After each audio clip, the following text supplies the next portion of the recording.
উৎসব কাকে বলে? যে জিনিসটাকে ঘিরে আমরা আনন্দিত হয়ে উঠি, বা যে জিনিসটা আমাদের দৈনন্দিন কিছু দুঃখ কষ্টে সাময়িক একটু মলম লাগাতে পারে, এই কিছুদিন বা কিছু সময়ের জন্য আমরা দুঃখগুলোকে ভুলে থাকি। কিন্তু একজন প্রধান সমাজতত্ত্ববিদ উৎসবের একটি নতুন উপযোগিতা সম্পর্কে সম্প্রতি আমাদের একটি তত্ত্ব সরবরাহ করেছেন, যেটা প্রণিধানযোগ্য।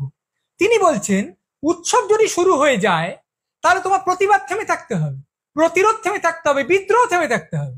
ঠিক যেরকম রেফারি খেলা শেষের বাঁশি বাজিয়ে দিলে তুমি আর খেলা চালাতে পারো না, তোমাকে বল নিয়ে চলে যেতে হবে, সে তুমি যত বলেই হারো না কেন।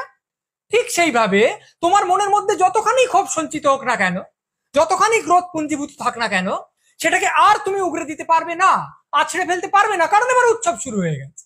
ফলে উৎসব যে একটি সুমহান আব্বুলিশ, যেটা বলে দিলে আর তুমি চোর ধরতে পারবে না, এটা কেউ এতদিন জানতো না, কিন্তু এখন নতুন করে জানলো। কি ঘটেছে? একটা প্রখর অন্যায় ঘটেছে, এবং অনেকজনের মনে হয়েছে সেই অন্যায়ের প্রতিকার করার কথা যাদের ছিল তারা সেই অন্যায় প্রমাণ লোপাটে সাহায্য করেছে, এবং সেই অন্যায়ের এক প্রধান হোতাকে আরো উঁচু কর্তৃপক্ষ থেকে তিরস্কৃত করার বদলে পুরস্কৃত করা হয়েছে।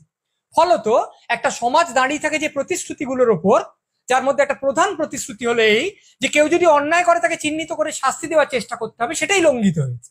সেই জন্য কিছু লোক প্রতিবাদ করেছে, এই জনরোষ আছড়ে পড়েছে।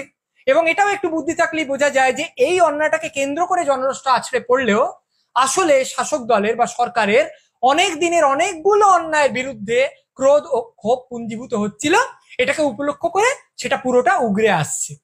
তা সেটা জেনে শাসক দল কি করেছে? ক্ষমা প্রার্থী হয়েছে? না, তারা কি সহমর্মী, সমব্যথী, সমজদারের স্বরে বলেছে না না ঠিক আছে, আমাদের কিছু ভুল হয়ে গেছে, আমরা আত্মসংশোধনের পথে যাব? না, তারা কি করেছে?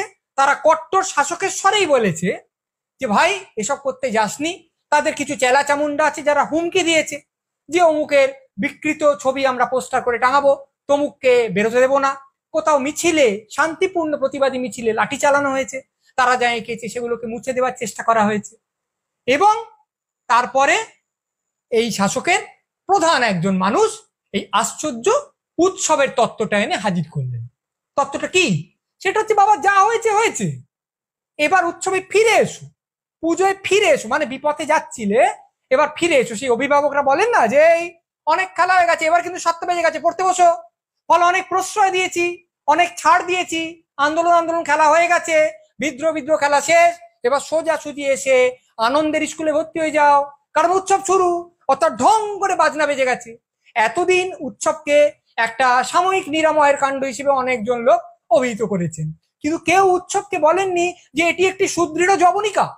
এইটা যখন এসে পড়ে গেছে তখন এর আগে কি হয়েছে সেটা মুছে গেল। উৎসব একটা বিরাট ইরেজার, যা দিয়ে উৎসবের আগে যা হয়েছে প্রাক উৎসব সমস্ত অন্যায় মুছে গেল। এইবার শুরু হচ্ছে একটা আশ্চর্য মজার সময়।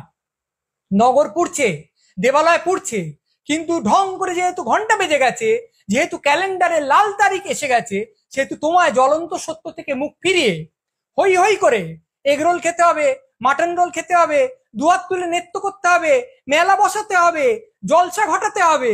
তার কারণ তোমার রাজ্য এগিয়ে আছে, এবং এগিয়ে এসে একজন দেবী ধরাধামে অবতীর্ণা হয়েছেন। খুব বোকা লোক বলতে পারে, বাবা তুমি কার পুজোকে কি ঢাকা দিতে ব্যবহার করছো গো?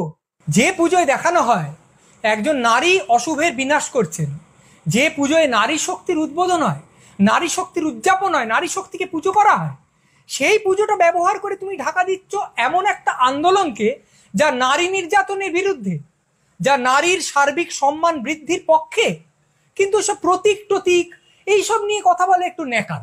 তার চেয়ে বরং আমরা সরাসরি এই কথাটাই আসি যে এটা উনি বলতে চাননি, উৎসবের ব্যাপারটা বলার সময় কখনোই এটা উনি বলতে চাননি, এটা উনি বোঝাতে চাননি। কিন্তু আমরা যারা খারাপ লোক তারা যদি টেনে টুনে কথাটা থেকে এই ব্যাপারটা বার করে আনি যে এবার থেকে যে লোকটা অন্যায় করবে ভাবছে, পরিকল্পনা করছে, ছক কষছে, সে যদি অন্যায়টাকে একদম উৎসবের ঘাড়ে ঘাড়ে এনে ফেলে, অর্থাৎ অন্যায় করার 10 মিনিটের মধ্যে কিংবা 20 সেকেন্ডের মধ্যে উৎসব শুরু হয়ে গেল, তাহলে তো আর ঝামেলা নেই। হয়তো অন্যায়টা তদন্তটাও থেমে যাবে, আর অন্যায়টা নিয়ে যাদের মনে খুব রাগ হয়েছে তারা রাগটা গিলে ফেলে আনন্দে সামিল হয়ে যাবে, কারণ উৎসব শুরু হয়ে গেছে। হয়তো লোক ছিনতাই করবে ভাবছে, ছিনতাই করলো, করে পালাচ্ছে, পেছন পেছন লোক ছুটছে, এর মধ্যে উৎসব শুরু হয়ে গেল। এবার ধরা হলো, পুলিশে দেওয়া হলো, আরে কি মুশকিল, তো উৎসবের আগে করে ফেলেছে, এখন তো উৎসব শুরু হয়ে গেছে, এখন আপনি চিন্তাটা নিয়ে ভাবছেন কেন? জানেন না, আপনি আপনার মতো আনন্দ করুন, ওর মতো আনন্দ করুন, বলে পুরো ব্যাপারটা মকুব হয়ে গেল, আর কোনো চিন্তা রইল না। আমি মেরেছি, ক্যাচ উঠে গেছে, বলটা ওপর থেকে পড়ছে, ফিল্ডার দাঁড়িয়ে আছে ধরবে, বলটা শূন্যে, এই সময় উৎসব শুরু হয়ে গেল, তাহলে ক্যাচ ধরলেও আমি আর আউট হবো না। এ তো ভারী মজার ব্যাপার।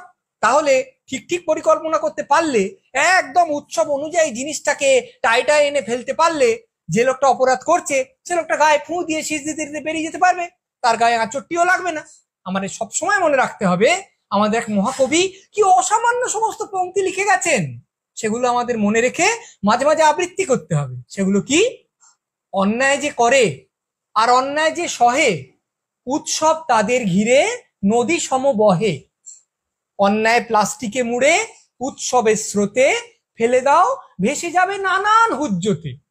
কি স্লোগানে ফেঁপে ওঠে রাজ্যের ভাবমূর্তি, অশেষ অন্যায় হোক, সঙ্গে হোক ফুর্তি।